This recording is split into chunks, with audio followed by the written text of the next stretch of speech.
Buonasera a tutti e benvenuti a questo secondo appuntamento del 2023 con gli incontri organizzati dal WWF Veronese. Questa sera abbiamo il piacere di avere qui con noi Elisa Palazzi, che è professoressa associata dell'Università degli Studi di Torino e insegna fisica del clima ed è proprio per questo che l'abbiamo invitata qui con noi questa sera, anche se trasmette in diretta da Torino, per parlarci delle montagne e dei racconti del clima che cambia.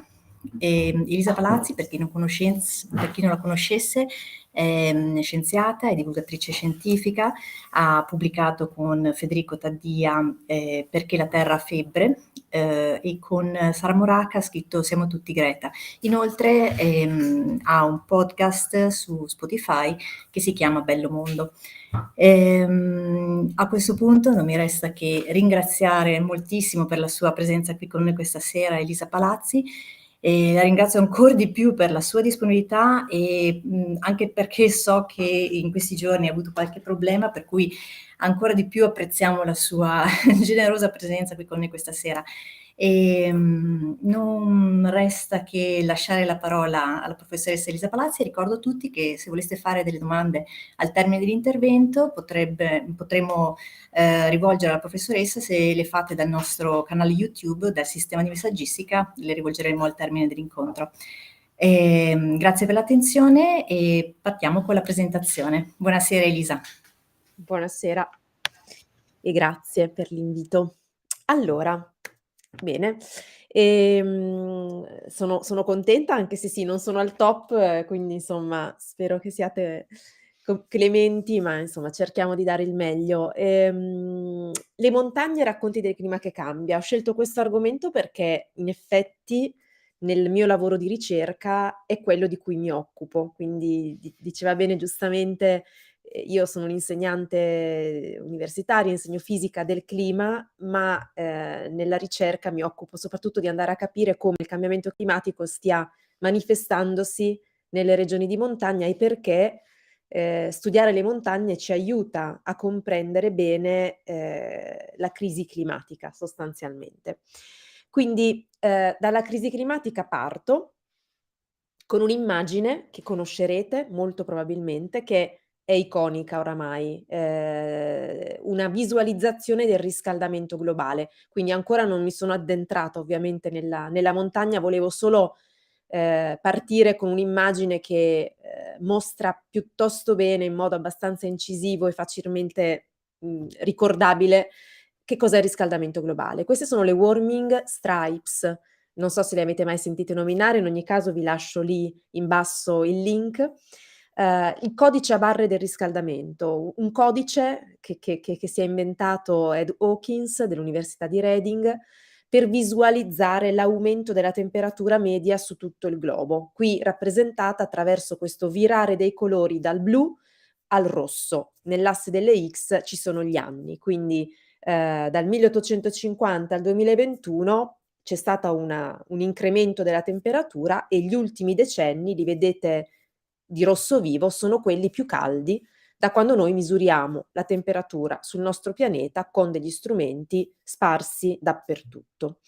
Se andate su quel sito web potete costruire a vostra volta questo codice a barre del riscaldamento globale non solo per tutto il mondo come in questo caso, ma anche per i singoli continenti e anche per le singole nazioni. Scoprirete ad esempio che se lo disegnate per l'Italia, il rosso parte addirittura prima, perché l'Italia e il Mediterraneo in generale sono degli hotspot del riscaldamento. E allora a questo proposito di hotspot climatici, anche le montagne, le inseriamo tra questi. Che cosa intendiamo per hotspot climatici? Sono i punti caldi del clima. E questo significa che sono zone del mondo che si sono scaldate di più in fretta rispetto alla media globale, ma anche punti caldi in senso più ampio, cioè in queste zone le conseguenze dell'aumento della temperatura sono particolarmente rilevanti, hanno effetti che si propagano dagli ecosistemi alla società intera. L'Artico, anche se sembra strano che qualcosa che accada in Artico si possa propagare alla società intera, magari poi se c'è qualche domanda in merito la possiamo esplorare. L'area del Mediterraneo e le montagne sono hotspot climatici. La mappa che vedete sulla sinistra è una fotografia dell'anno 2016, il più caldo, uno dei più caldi da sempre, dove vedete appunto le anomalie di temperatura, cioè sempre attraverso il codice di colori le zone che sono state più calde o più fredde, quindi rosse o blu, rispetto a una media di riferimento. Qui è tutto giallo e rosso a indicare appunto che quest'anno è stato incredibilmente caldo dappertutto, con l'Artico in particolare che si configura davvero come un punto caldo del clima. Ma anche le montagne lo sono. Le montagne lo sono e infatti è, diciamo, usanza ormai chiamarle anche in ambito scientifico come sentinelle del cambiamento climatico. Come fanno le sentinelle? Cioè avvisano, no, che c'è un qualcosa che non va. Anche il canarino nella miniera fa questo. Le montagne mostrano dei segni molto evidenti del riscaldamento globale attraverso le conseguenze che questo riscaldamento globale in montagna sta già generando, e molte di queste conseguenze le abbiamo sotto gli occhi, anzi negli anni più recenti la nostra esperienza empirica ci dà costantemente traccia, prova, fatti di quello che i dati scientifici dicono da molto tempo. Forse come mai come prima negli ultimi anni, in particolare nel 2022, l'esperienza empirica è completamente sovrapposta, mi vien da dire, ai dati scientifici. Allora, le montagne sono sentinelle perché sono estremamente sensibili ai cambiamenti del clima. Non solo del clima, anche ad altri cambiamenti ambientali, molti dei quali sono indotti dall'uomo. E questo determina dei cambiamenti nelle componenti ambientali che costituiscono la montagna, e poi le vedremo bene in dettaglio, ma anche in tutti quei servizi fondamentali che le montagne ci erogano, ci regalano, servizi di approvvigionamento come l'acqua, l'aria pura, il legname, le materie prime, servizi di regolazione come la regimentazione dei fiumi, come tutta la parte del ciclo idrologico che avviene in montagna, l'impollinazione, servizi di protezione rispetto alle calamità naturali. Ecco, tutti questi servizi possono essere compromessi da un ambiente che cambia così in fretta sotto l'azione di un aumento della temperatura. Questo quindi va a determinare un cambiamento e in generale un peggioramento nella qualità anche dell'acqua, oltre che della sua quantità. Sulla quantità di acqua torneremo dopo, ma insomma di nuovo mi viene facile fare l'esempio dell'anno 2022, che è stato il più siccitoso in Italia dal 1800, anche in termini di neve, con anche poi ovviamente ripercussioni più generali sulla produzione di cibo e sull'economia stessa, perché una buona fetta dell'economia in paesi come il nostro risiede ovviamente nelle regioni di alta quota. È quindi fondamentale monitorare le montagne. Ecco perché la scienza si è messa a considerare le montagne dei laboratori di studio per capire che cosa sta avvenendo, quindi monitorare costantemente lo stato di salute delle montagne, che è una cartina tornasole dello stato di salute del nostro pianeta, ma anche provare a capire come potrà evolvere in futuro l'ambiente montano sotto l'azione di diversi scenari. Quali sono le componenti che più andiamo a studiare per capire questi cambiamenti di adesso e futuri? Beh, la criosfera, cioè diciamo quella porzione del clima, del sistema climatico che contiene acqua allo stato solido. Ovviamente la montagna contiene parecchia criosfera, fuori dalle zone polari ovviamente poi ci sono le montagne con con i loro ghiacciai, con la neve, con i laghi che hanno le superfici ghiacciate, così come i fiumi, con il permafrost, quindi tutta quella parte ovviamente è estremamente sensibile all'aumento di temperatura, perché il ghiaccio fonde facilmente quando la temperatura sale. Poi c'è l'atmosfera che anche nelle zone di montagna sta cambiando perché per esempio cambia il modo in cui piove e anche il tipo di precipitazione. la partizione, la frazione di precipitazione che cade sotto forma di neve rispetto a quella che cade sotto forma di pioggia è diminuita moltissimo nel corso degli ultimi tempi, e poi l'atmosfera si sta manifestando con fenomeni sempre più estremi, siccità, alluvioni, e queste due cose, solo apparentemente opposte, su cui torneremo, in montagna hanno un particolare effetto ancor più estremizzato. Poi c'è la biodiversità, un grande segnale di allarme del nostro pianeta. La crisi della biodiversità va a braccetto con la crisi climatica, in particolar modo in zone come quelle di montagna, dove la biodiversità è sempre stata una caratteristica distintiva. Le montagne sono uno scrigno, un concentrato di biodiversità, ma nelle zone di alta quota osserviamo una diminuzione molto chiara della varietà di specie animali e vegetali che le popolano, e in generale cambiamenti negli ecosistemi. Poi ne vedremo qualcuno in particolare: sfasamenti negli ecosistemi, ad esempio quando componenti diverse dell'ecosistema montano non rispondono sincronicamente, non so, all'aumento della temperatura, e quindi ovviamente poi l'ecosistema smette di funzionare, con ripercussioni anche per noi chiaramente, che di nuovo, ripeto, beneficiamo di tutti quei servizi fondamentali che le montagne ci regalano. La scienza se n'è interessata molto, ma le montagne come entità singola, staccate dalla criosfera globale, quindi non considerate insieme per esempio alle regioni polari, hanno ricevuto una grande attenzione solo recentemente. Ad esempio nei rapporti dell'IPCC, il gruppo intergovernativo sui cambiamenti climatici, che ogni 6-7 anni con regolarità pubblica quei volumi molto corposi di scienza sul clima, non solo delle basi scientifiche, fisiche, ma anche sulla mitigazione, l'adattamento. Ecco, in un rapporto speciale pubblicato nel 2019, i rapporti speciali sono quelli un po' più piccolini che escono di solito tra i grandi rapporti di valutazione.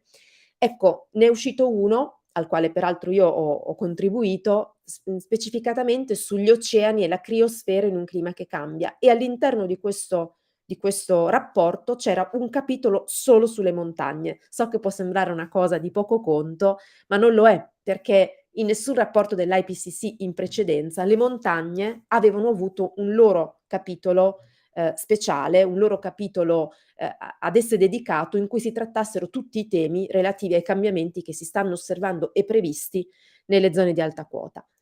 E uno dei grafici, adesso poi non ve ne farò vedere praticamente altri, è anche un po' complicato da spiegare questo, ma uno dei grafici che compariva in questo rapporto, in questo capitolo, è quello che vedete in questa slide sulla sinistra, dove si fa vedere qual è stato in tante regioni montuose del mondo in diversi periodi. Tutte le zone montuose sono colorate, sono le bande colorate, e la loro lunghezza si riferisce al periodo in cui le misure sono state prese in quelle regioni.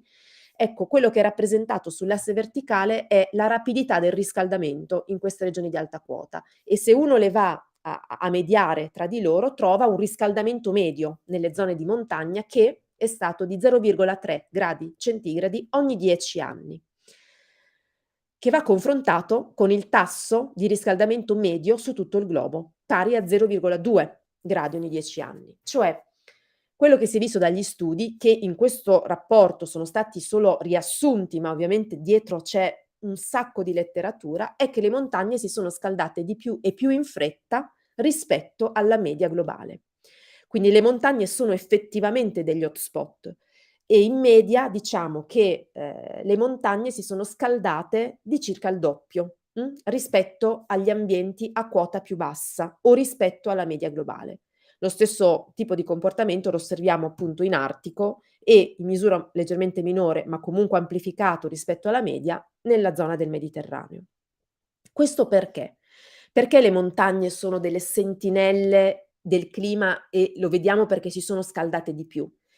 Per diverse ragioni, non tutte facilissime da spiegare, che hanno a che fare con la complessità del sistema climatico, intesa non come qualcosa di complicato e di difficile, lo è anche, ma complesso nel senso fisico del termine, cioè quando in un sistema ci sono dei meccanismi che si autoalimentano e arrivano a destabilizzarlo. Il meccanismo di retroazione o feedback ghiaccio-albedo è uno di questi meccanismi ed è un meccanismo che si verifica in montagna e che è una delle spiegazioni per cui la montagna si è scaldata di più rispetto alla media.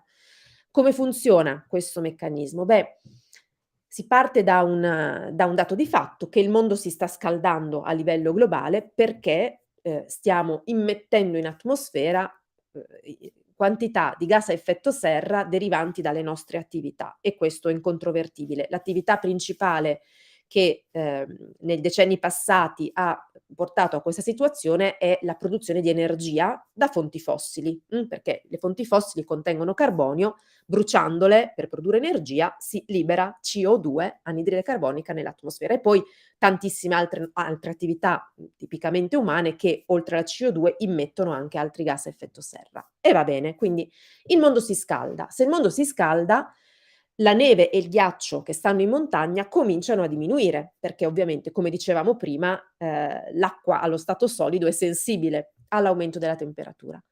Man mano che però il ghiaccio e la neve diminuiscono, in montagna si liberano porzioni di suolo più scuro. Laddove prima c'era il ghiaccio e la neve, adesso c'è suolo scuro che è emerso in superficie, un po' come vedete nella foto della marmolada qui accanto, no?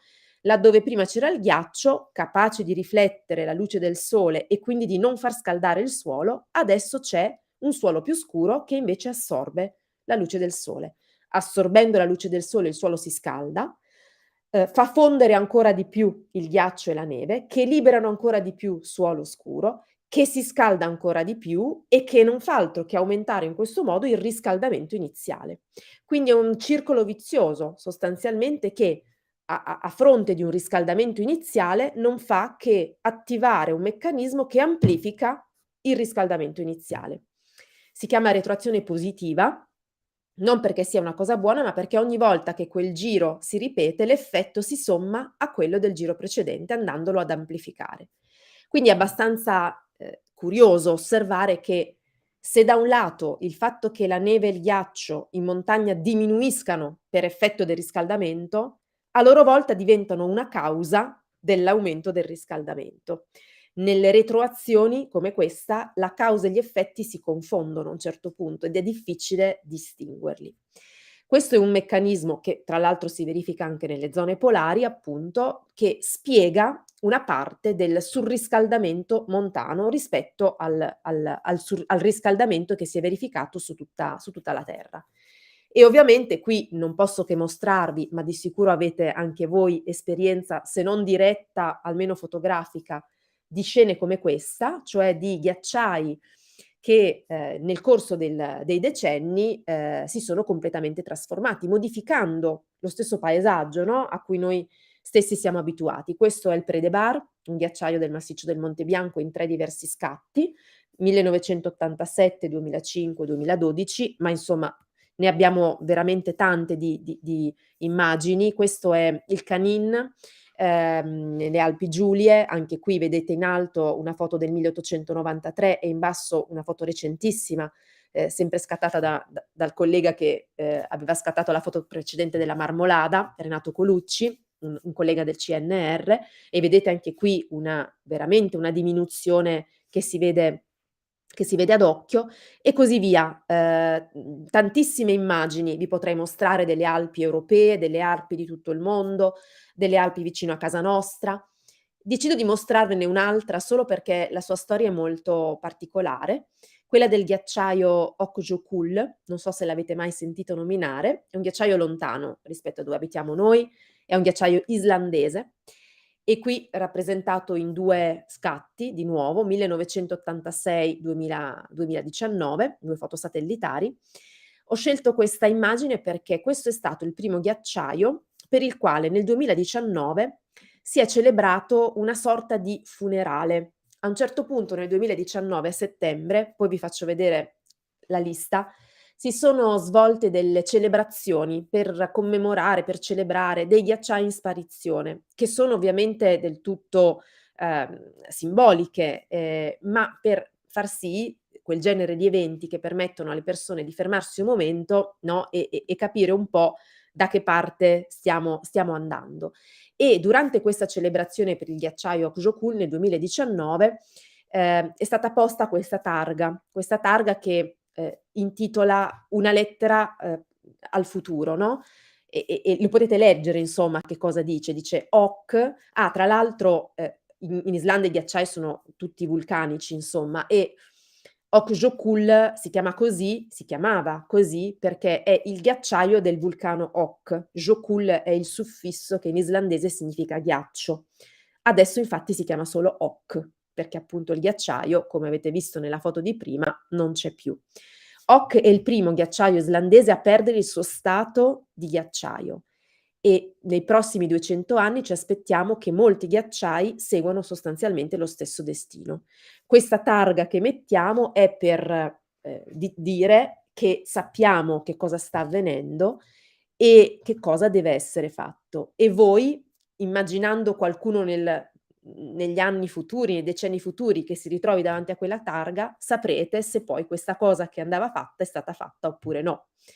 È abbastanza significativo e sotto viene riportata la concentrazione di CO2 presente in atmosfera in quel mese del 2019, nell'agosto del 2019. Concentrazione di CO2 che in effetti nel corso del tempo è aumentata moltissimo. Il valore corrente lo vedete qua su in alto e sostanzialmente corrisponde a quello che avete visto nella slide precedente, anche se ora abbiamo superato nei periodi in cui stagionalmente di CO2 ce n'è di più nell'aria le 420 parti per milione. E se voi andate indietro nel tempo, questi sono gli ultimi 820.000 anni in cui la concentrazione di CO2 è stata ricostruita da una carota di ghiaccio estratta in Antartide, vedete che il valore di oggi è senza precedenti negli ultimi 820.000 anni. Lo è nell'ultimo secolo, lo è negli ultimi 2 secoli, ma addirittura lo è negli ultimi 820.000 anni in cui sulla Terra si sono alternati periodi molto caldi, dove di CO2 ce n'era abbastanza, e periodi molto freddi, dove di CO2 ce n'era un pochino meno. Ma in ogni caso le sue concentrazioni non hanno mai superato le 300 parti per milione nei momenti di massimo. Quindi noi abbiamo in uno schiocco di dita, se comparato ai tempi geologici, fatto aumentare la concentrazione di questo gas in atmosfera e di conseguenza anche la temperatura del nostro pianeta. E anche di questo la scienza è certa, non c'è alcun dubbio che siano state le nostre attività, almeno dalla metà del XX secolo, a diciamo, portare così tanta CO2 in atmosfera e a determinare il riscaldamento globale. Ecco qui la lista degli altri ghiacciai per i quali in quell'anno, anzi tutti nel mese di settembre, si sono fatte queste commemorazioni. Ve lo porto perché vedete che ci sono anche dei ghiacciai italiani che non è che siano scomparsi, ma che sono stati appunto commemorati, diciamo così, proprio per dare un segnale, no? Un segnale della direzione che stiamo prendendo e che invece dobbiamo assolutamente cercare di evitare.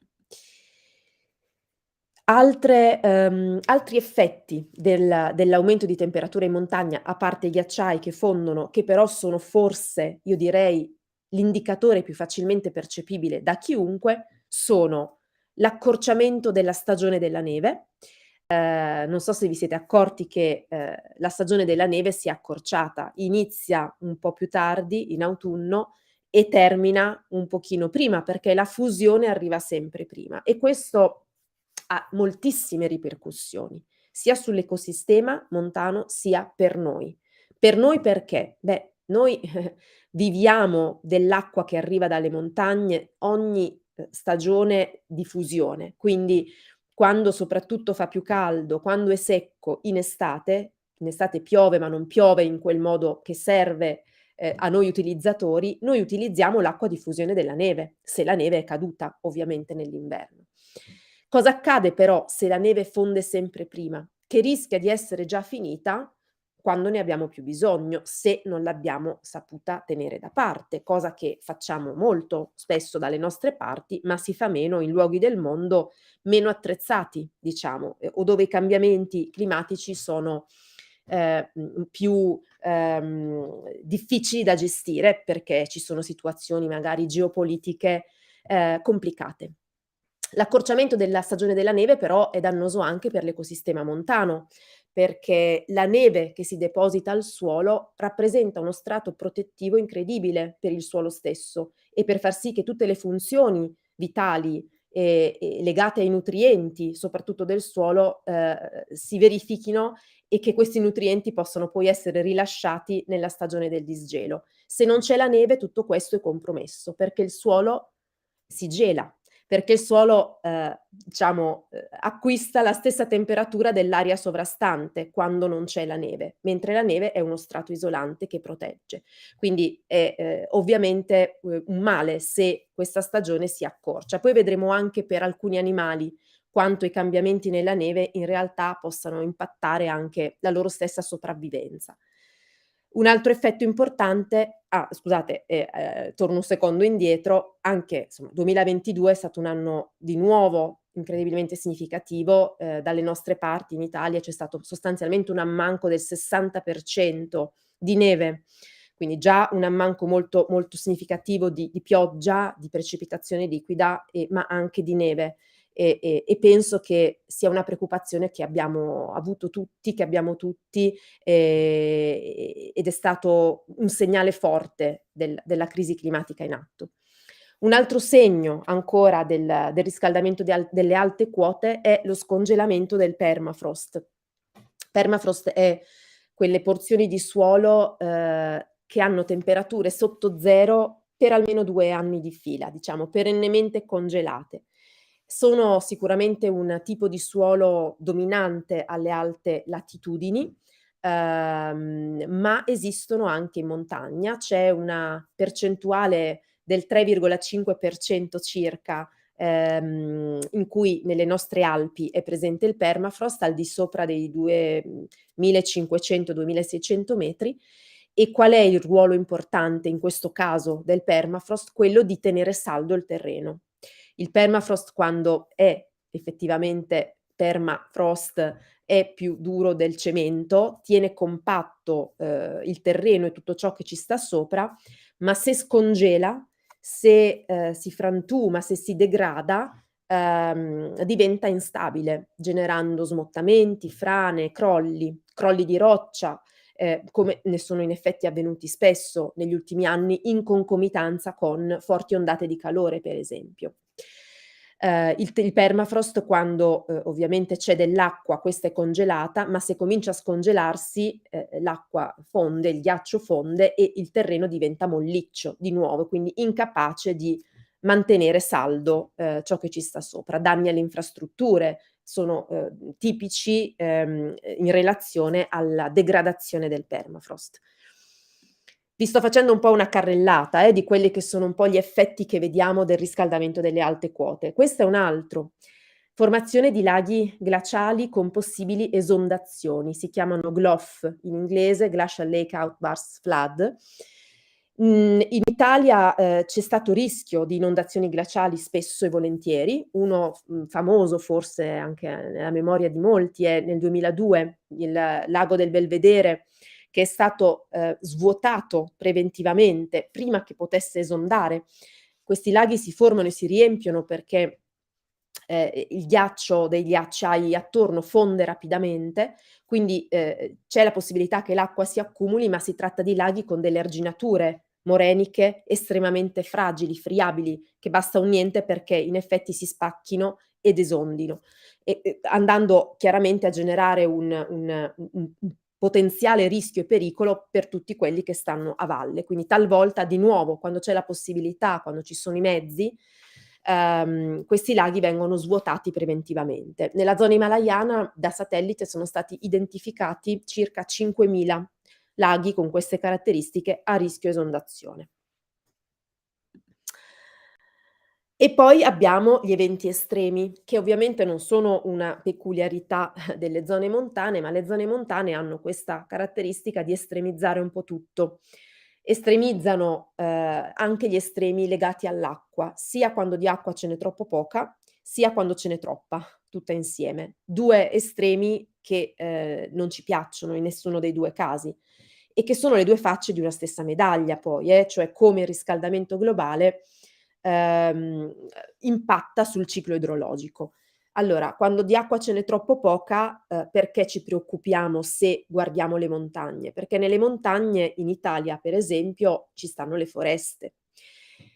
La maggior parte delle foreste nel nostro paese sono localizzate nelle zone di alta quota e se c'è un incendio, ovviamente con un terreno secco che, non ha sufficiente acqua, questo incendio può propagarsi più facilmente. Quindi non è che il cambiamento climatico fa venire fuori gli incendi, ovviamente, ma il cambiamento climatico, in particolare le siccità, unite al caldo anche, fanno sì che la propagazione di un incendio possa avvenire più facilmente.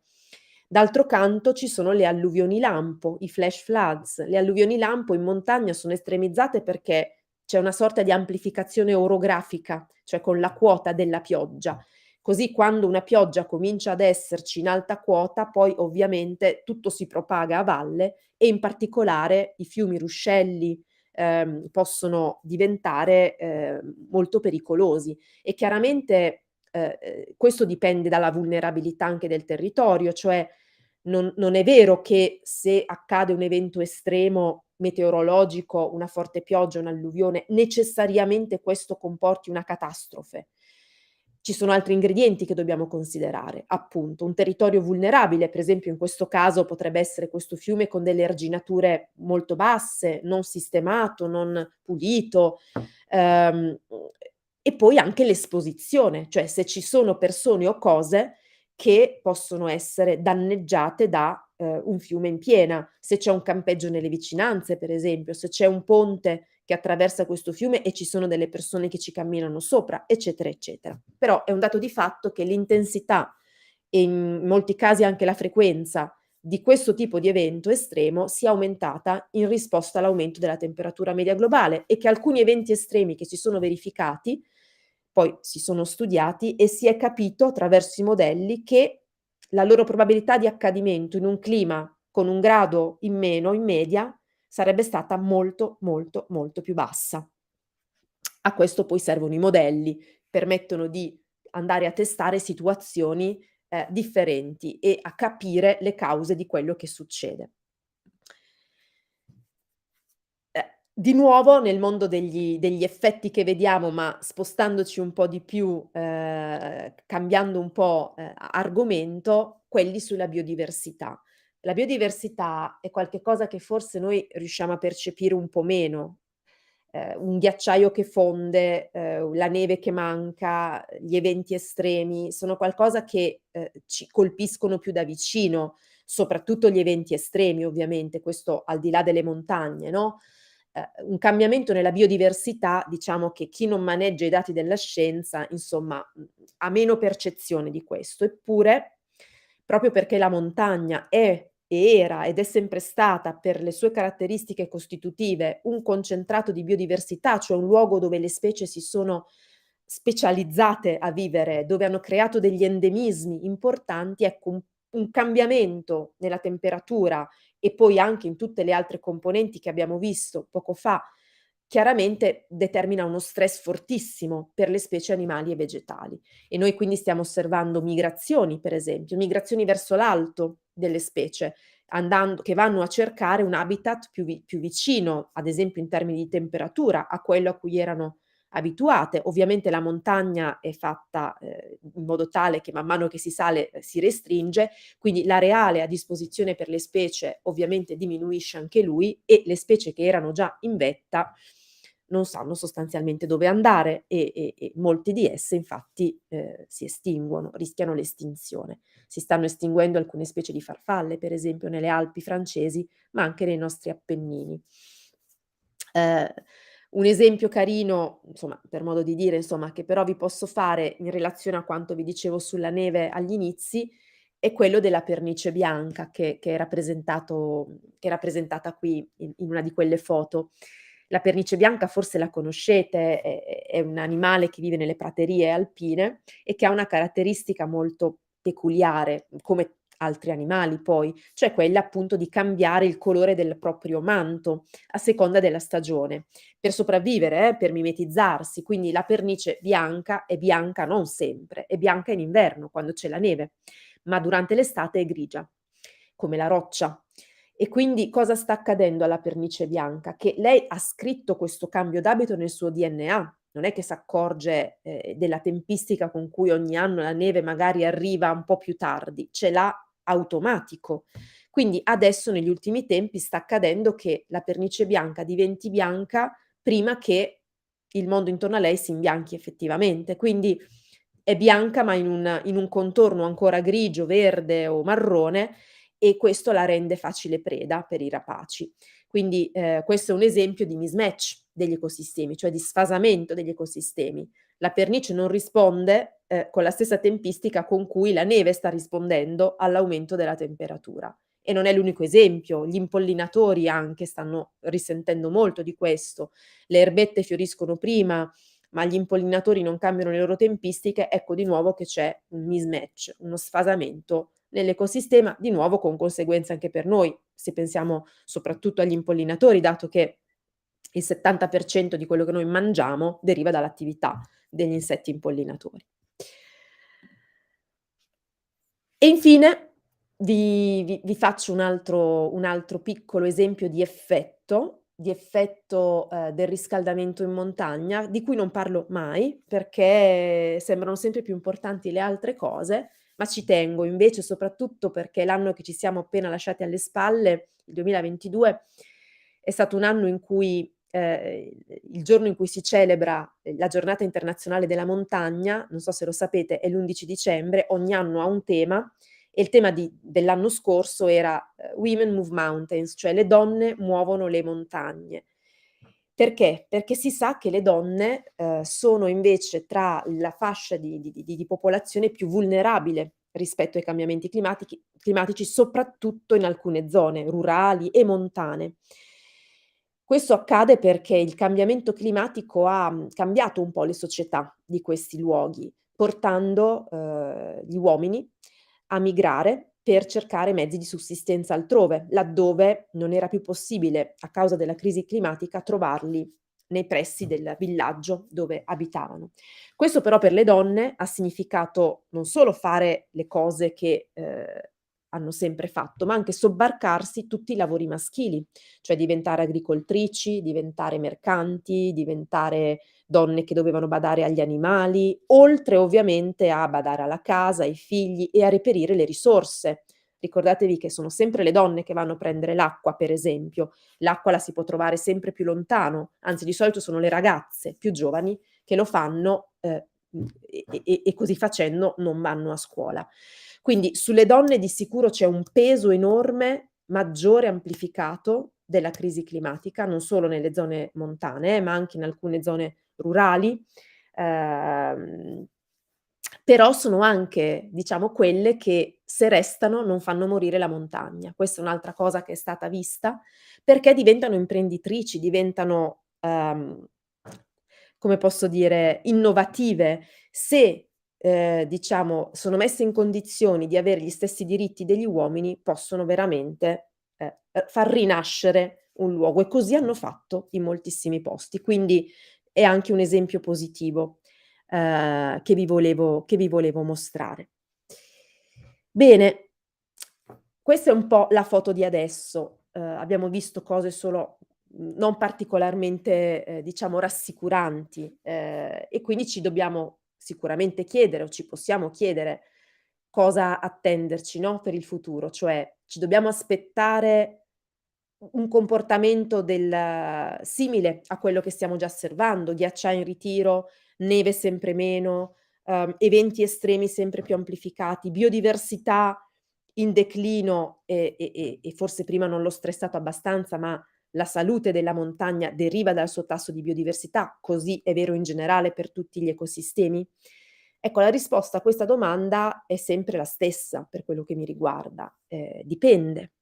Cioè, il futuro che attende, la montagna, così come il mondo in generale, da un punto di vista climatico, dipende da moltissime variabili, ma la più importante di tutte siamo noi.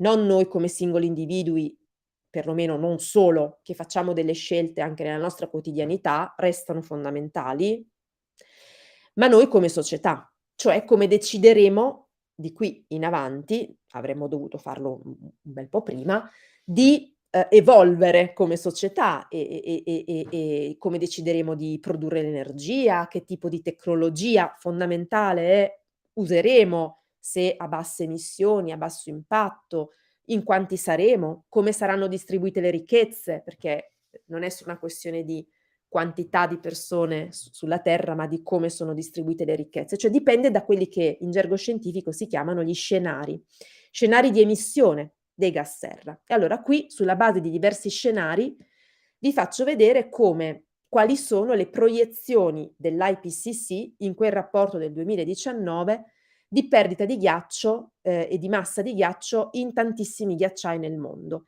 Le righe colorate in modo diverso si riferiscono a diversi scenari di emissioni. Le righe blu sono quelle di scenari più ottimistici di riduzione delle emissioni, la riga rossa più pessimistici. Ovviamente le righe vanno verso il basso a indicare una diminuzione della massa di ghiaccio, anche negli scenari più ottimistici. Questo perché? Questo perché il clima ha delle componenti lente. Il ghiaccio a noi sembra che fonda in fretta, però la dinamica dei ghiacciai, non è immediata, okay, quindi il ghiaccio, la criosfera, è una di quelle componenti che reagisce con un certo ritardo a una perturbazione, alle nostre emissioni per esempio, e anche in positivo ovviamente. Così come il mare che si innalza è un meccanismo piuttosto lento, cioè il fatto di avere emesso in passato in quantità incredibilmente elevata ci porta a aver compromesso un po' di futuro, anche se oggi e da oggi smettessimo completamente di emettere. Quindi, pur, diciamo intraprendendo un percorso futuro di emissioni, diciamo di forte mitigazione, il mondo continuerebbe a scaldarsi un po', per un po' di anni, i ghiacci continuerebbero a fondere e il mare continuerebbe ad innalzarsi.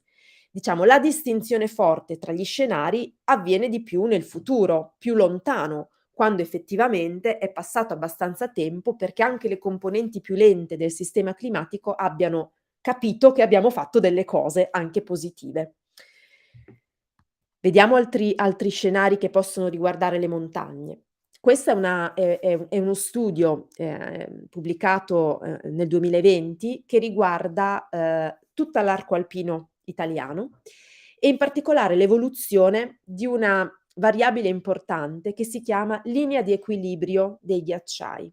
Beh, anzitutto parliamo di linea di equilibrio perché evidentemente il ghiacciaio è qualche cosa che si muove normalmente intorno a una linea di equilibrio, no, voi non vi dovete immaginare, ma forse lo sapete già, che il ghiacciaio sia un'entità immobile, statica, fissa, sempre lì, sempre uguale.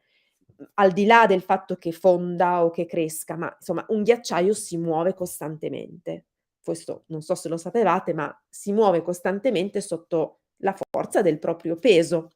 Un ghiacciaio ha una zona in cui può crescere, si nutre della precipitazione solida che cade in inverno, e una zona dove con la fusione estiva perde un po' di quella neve che si è accumulata in inverno. Beh, se perde tutta la neve che si è accumulata in inverno, il ghiacciaio in quell'anno non è mutato, non è né cresciuto né diminuito.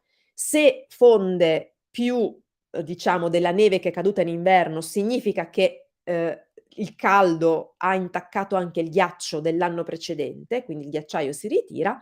Se fonde meno della neve che è caduta, il ghiacciaio è cresciuto un po' per quell'anno. Ovviamente vi lascio immaginare che negli ultimi decenni la stragrande maggioranza dei ghiacciai ha visto un bilancio di massa, che è il termine che spiega un po' meglio quella cosa che vi ho appena descritto, negativo. Cioè ogni anno la fusione estiva è sempre stata maggiore dell'accumulo di neve invernale. E la linea di equilibrio dei ghiacciai è una linea immaginaria, non è che esiste una linea disegnata in un ghiacciaio, che separa, diciamo così, la zona di accumulo da quella di ablazione, cioè di fusione. Quello che si è osservato negli ultimi decenni è che questa linea si è spostata verso l'alto, anche lei. Allora le piante migrano, gli animali migrano e anche la linea di equilibrio dei ghiacciai migra verso l'alto, la linea della foresta migra. La linea di equilibrio dei ghiacciai che va verso l'alto significa che lo spazio per un ghiacciaio per crescere, accumulare neve si riduce sempre di più. E in queste figura qui, da quella in alto a destra alle 2 in basso, quindi quella verde, quella gialla e quella rossa, indica l'altezza, lo spostamento, la migrazione verso l'alto della linea di equilibrio dei ghiacciai in 3 diversi scenari di emissioni. Uno di grande mitigazione, cioè in cui saremo bravissimi a ridurre fortemente le emissioni, fino, quello rosso, a uno scenario di emissioni invece che continuano come è stato nei decenni passati. In questi 3 casi la linea di equilibrio potrà innalzarsi da 100 metri circa nel prossimo secolo a 700 metri. Se si alzasse di 700 metri significherebbe che solo l'8% dei nostri ghiacciai nelle Alpi potrebbe sopravvivere. E quindi insomma, e questo studio tra l'altro è fortemente coerente con tutta una serie di altri studi che, anziché analizzare la catena alpina nel suo complesso, ha analizzato specifiche zone dell'arco alpino, non solo italiano, di tutti i paesi che condividono, diciamo così, le Alpi. Quindi non è uno scenario a cui vorremmo andare incontro. D'altro canto, studi globali ci dicono anche che se le cose continuassero così, sostanzialmente potranno sopravvivere alla fine di questo secolo solo i ghiacciai posti a quote superiori ai 3.500 metri, ma che sostanzialmente è la stessa cosa di quella che diciamo qua, perché insomma, parlando dello spostamento verso l'alto della linea di equilibrio dei ghiacciai, diciamo esattamente la stessa cosa. Ho aggiunto proprio pochi giorni fa questo set di slide, quest'ultima slide qui, con questa poi vado sostanzialmente quasi a chiudere, così lasciamo poi spazio eventualmente per le domande, che è uno studio recentissimissimo proprio, uscito su Nature Climate Change, una rivista del gruppo Nature, che parla della diminuzione della copertura di neve sulle Alpi. Scusatemi, mi sono persa una L e le Alpi sono diventate api, ma sono Alpi, negli ultimi 600 anni, dal 1400 circa agli anni 2000. E vedete in particolare l'ultimo tratto, che poi è anche allungato nel riquadro sopra, che ci racconta che sostanzialmente nell'ultimo secolo la durata del manto nevoso si è accorciata di oltre un mese. Quindi questo studio ha preso dati di anelli degli alberi, quindi uno di quegli studi che analizza una variabile in modo indiretto, guardando i segni lasciati su degli archivi naturali, in questo caso gli anelli degli alberi, e l'albero in questo caso era il ginepro, se non ricordo male, e ha analizzato attraverso appunto i segni lasciati in questi anelli degli alberi, gli anelli di accrescimento degli alberi, la durata del manto nevoso, che appunto è quella che vedete, il cui andamento nel tempo nell'ultimo secolo ha subito quella diminuzione che si vede chiaramente ad occhio nudo. Accorciamento di oltre un mese. Ecco, insomma, questi sono dati di lavori pubblicati, quindi di lavori che hanno passato il vaglio della letteratura scientifica, che sono stati analizzati, messi insieme, capiti, quindi insomma validati dalla scienza.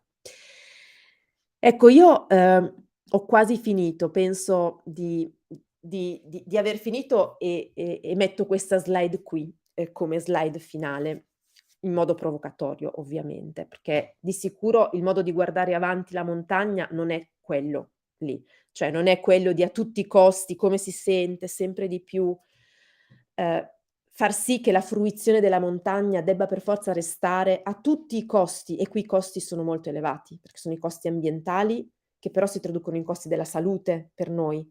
Ecco, non debba essere a tutti i costi lo stesso modo che abbiamo avuto in passato di fruire la montagna, perché certamente la montagna è anche un'erogatrice di servizi estetici e ricreativi e per molto tempo insomma, forse da sempre, no, il servizio ricreativo che pensiamo più associato alla montagna è quello delle attività invernali, dello sci. Ma purtroppo le condizioni climatiche ci stanno mostrando che, stanno cambiando un po', no, i confini dentro i quali questo può avvenire, perché nevica meno, perché, nevica sempre di più a quote più elevate e perché non è sostenibile pensare di trasportare gli impianti a quote sempre più elevate, che sono anche le più vulnerabili. E quindi the way forward is, per me, quello di imparare a vivere la montagna in modo anche diverso, ad apprezzarne le culture, ad apprezzare per esempio i saperi, ehm, tramandati dalle donne, che sono elementi così davvero vitali per la montagna. Ricordatevelo, se la donna resta la montagna non muore, non è un detto buttato lì a caso, anche su questo ci sono studi e studi sociologici. Ehm, e quindi insomma vivere la montagna in un modo anche più lento, apprezzando cose diverse. Dobbiamo per forza fare così, non c'è altra soluzione e non vuol dire rinuncia, sacrificio, perdita di qualche cosa, vuol dire semplicemente cambiamento. Abbiamo cambiato, siamo cambiati tante volte e bisognerà farlo ancora. Questo è probabilmente rientra, se volete, un po' nelle azioni, no, che si possono fare per la montagna.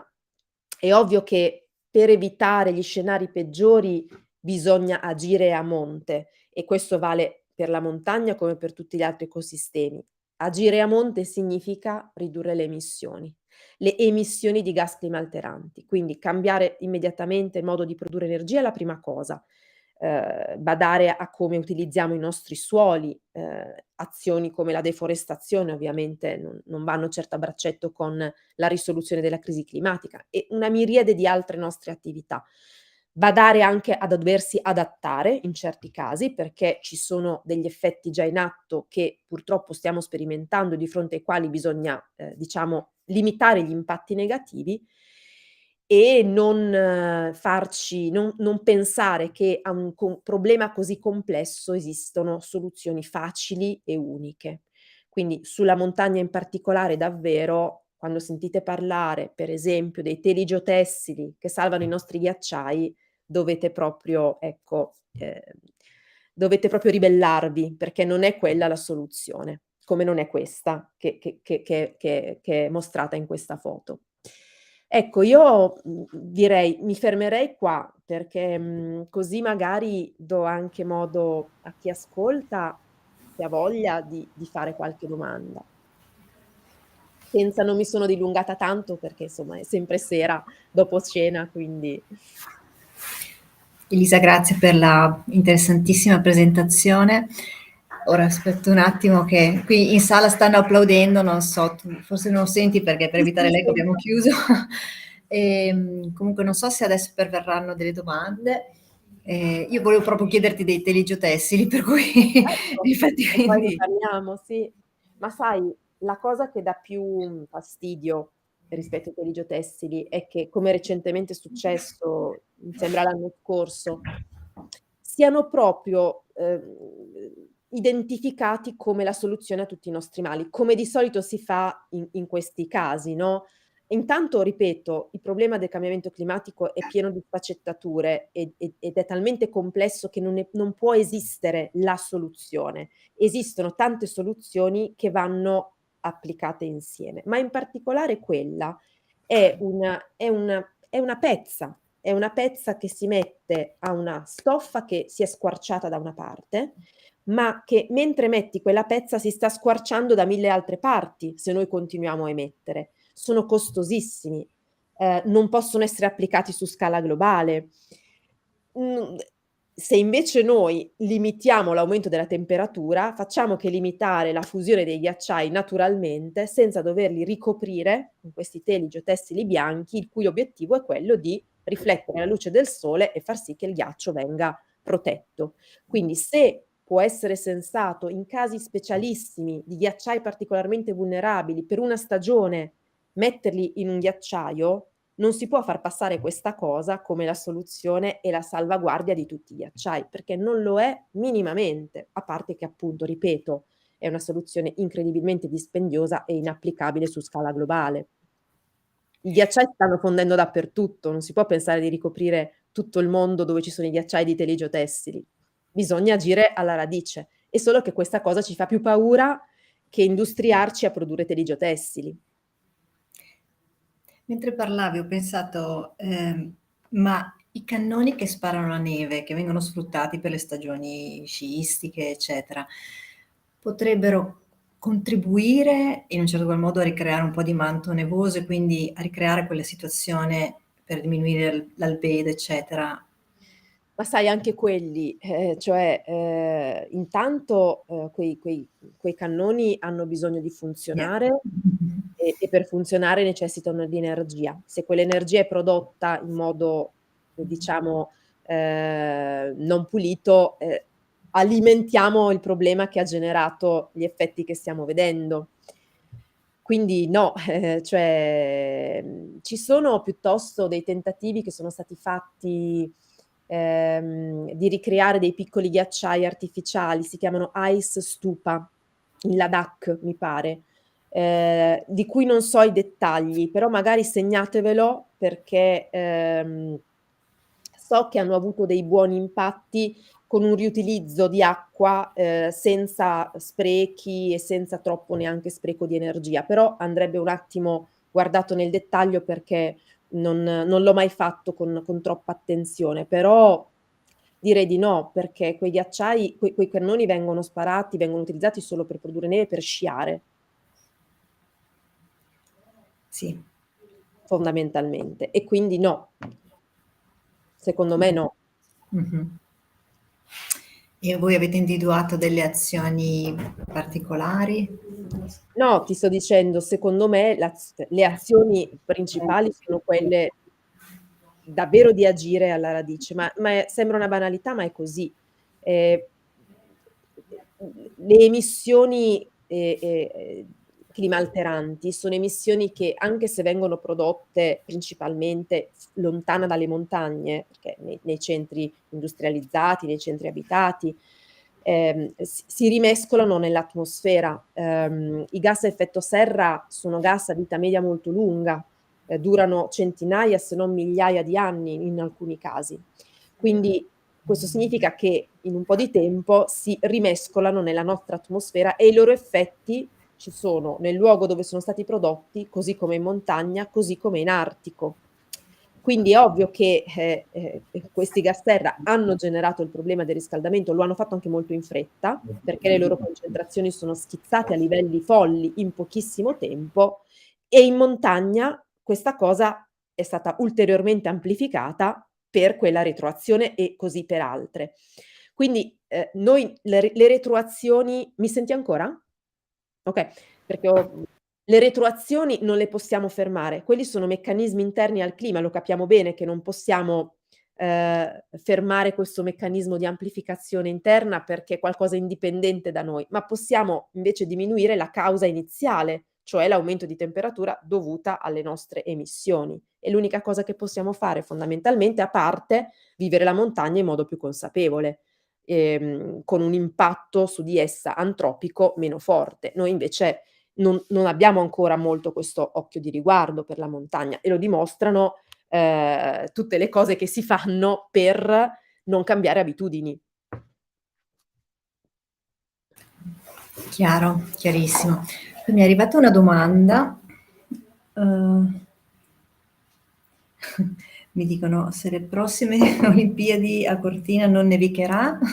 Insomma, faranno così, Cannoni. faranno in modo che possano fare lo stesso. Ci sono delle forti contraddizioni a questo mondo, purtroppo, sì. Okay, bene, speriamo di riuscire a porre un argine in qualche modo. O forse anche la crisi energetica in qualche modo, Sì, forse forse, nel senso che in effetti la crisi, energetica mescolata alla guerra, purtroppo, in qualche modo ha fatto capire che bisognava darsi un'accelerata, no, nella transizione. Questo, forse questa piccola spinta, di accelerazione innescata dal conflitto, non dico che sia una cosa positiva venuta fuori da lì, perché non c'è niente di positivo ovviamente in una guerra, però è vero che ha fatto capire quanto, sia fondamentale, non dipendere da fonti fossili, cioè da fonti che sono localizzate in specifici paesi e che sono sempre oggetto di conflitti. Le guerre dell'ultimo secolo, ma probabilmente tutte le guerre, hanno una cosa in comune con la crisi climatica: l'origine, l'accaparramento delle risorse, e in questo caso delle risorse fossili. È così. Per questo le energie rinnovabili sono molto più "pacifiche", tra virgolette, perché non sono concentrate in luoghi strategici, ci sono dappertutto. Magari alcune di più in posti e altre in altri, vento, sole, acqua, però capiamo bene che non generano questo problema di no, di supremazia. Adesso qui poi sbordiamo in altri argomenti, ma tanto è tutto collegato. Certamente. Mi sta arrivando un'altra domanda. Un Sì? attimo. Vediamo. Anche se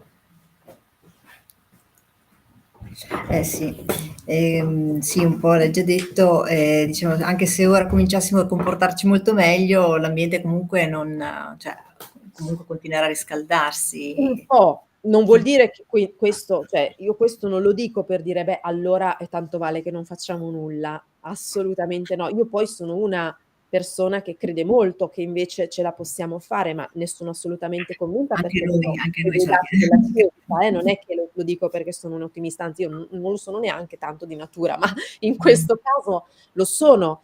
Ehm, ma qui è una questione fisica, cioè vi dico, per esempio nella zona del Mediterraneo, se a seconda dello scenario di emissione, nel 2050, quindi tra una trentina d'anni, l'area del Mediterraneo si potrà scaldare ancora, arrivando a un minimo di 1,5 gradi in più rispetto al periodo preindustriale, quindi 0,1, 0,2 gradi in più rispetto ad oggi, fino a 2,6, cioè la forchetta di riscaldamento nel Mediterraneo nel 2050, a seconda dei vari scenari di emissione, è quella: 1,4, 1,5, 2,6. Quindi a metà secolo l'area del Mediterraneo si scalderà ancora, a prescindere dallo scenario, sia in uno scenario ottimistico, anche se ovviamente il riscaldamento sarà molto meno, a uno scenario pessimistico. Quello che però si sa e si capisce è che dopo cambierà invece drasticamente, lo scenario a seconda di come ci saremo comportati. In quello di estrema mitigazione il riscaldamento non andrà oltre quel valore del 2050, okay, quindi le azioni che facciamo adesso, che porteranno ancora un po' a scaldarsi l'area del Mediterraneo a metà secolo, poi porteranno invece a una stabilizzazione e addirittura a una diminuzione. Quindi è chiaro che dobbiamo aspettare un po' di tempo per vedere gli effetti e questo cozza con la nostra voglia di fare, perché, ragioniamo più nell'immediato e invece dobbiamo imparare il valore della prevenzione che, è un po' la stessa cosa. Gli effetti, nel principio della sostenibilità li vedranno persone che magari vivranno, dopo di noi, ma va benissimo così. Noi dobbiamo davvero fare di tutto per far sì che la temperatura a fine secolo non superi 1,5, massimo 2 gradi in più rispetto al periodo preindustriale. Non perché dopo il mondo esplode o noi ci estinguiamo in massa appena si supera quella soglia, ma perché sappiamo che superate certe soglie il sistema climatico può andare incontro in alcune sue componenti a cambiamenti irreversibili che non sappiamo che effetti potrebbero avere, che si sono verificati a volte in passato e non hanno generato, cambiamenti positivi e non c'eravamo noi sulla Terra con tutta la nostra società super organizzata, super fissa e le nostre infrastrutture. Quindi è veramente un discorso di sicurezza e di benessere sul nostro pianeta. Io non vorrei vivere in un pianeta con sorprese climatiche a tutto ogni 3x2, con estremi incredibili, con siccità devastanti, con desertificazione, con alluvioni e purtroppo, cioè, anche se non sappiamo esattamente con quale superamento di temperatura questo potrebbe avvenire, sappiamo che potrebbe avvenire. E quindi nello spirito della precauzione bisogna evitare un possibile effetto così negativo.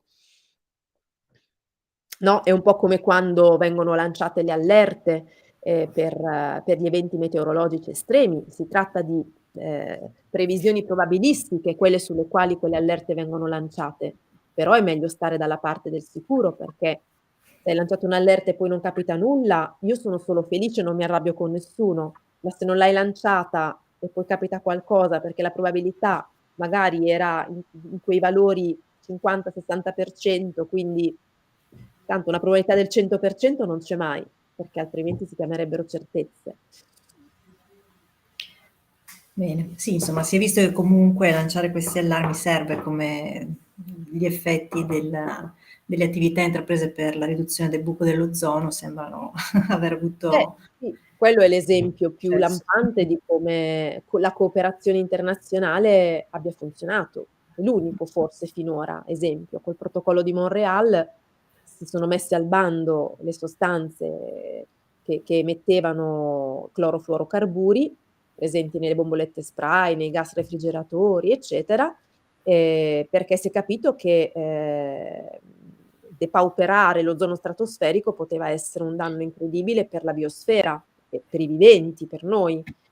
E probabilmente i CFC erano meno ingombranti del petrolio, del carbone, del gas, questo è indubbio. Sono stati sostituiti peraltro con altre sostanze note come HCFC, idroclorofluorocarburi, che sono gas serra e quindi hanno, per risolvere un problema, un po' si è aumentato un altro. Questo a volte accade purtroppo.